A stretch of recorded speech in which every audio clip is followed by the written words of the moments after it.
you're a big fan of the classics. You read about Dickens. There's references to the Great Expectations in here, and many other classic works all through both books. And you are also a fan of the classic music, and in fact, you've created a score for the Angels game that you can get on your website right now and download. Yes, it sounds a very strange thing, but the thing is, I love music. Music probably is one of the things I love most in the world.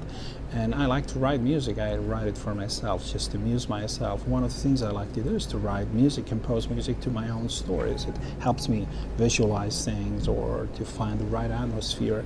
And since it's music that I don't want it to be either commercialized or to have to be sold or bought, I make it available through websites to my readers in case they're interested to find this additional part of the creative process and listen to these pieces of music that have no pretension whatsoever or no ambition. They're just things I write to amuse myself and that I think have some interest, but I'm not trying to get, I don't know, John Williams out of a job anytime soon. You know, it's no. Well, but it's, you've copyrighted the music, and were you writing it as you were you writing the music as you were writing the book, or did that come after? Yes, I do. To me, it's part of the process. I think that in the way that some writers sometimes draw sketches of their characters, why? I don't know. It does something in your mind. Yeah. Sometimes when I'm working on something and I feel like, you know, like the pressure up there in the brain, it's a way to letting the steam off.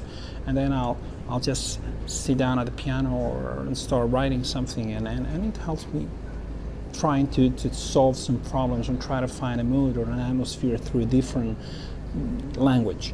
And it's part of the process. So what happens is when I'm done with the novel, I end up having like 80 minutes of music I've written to it, not without any specific purpose. It's just I do, and I collect these pieces, and for many years I would never show them to anybody.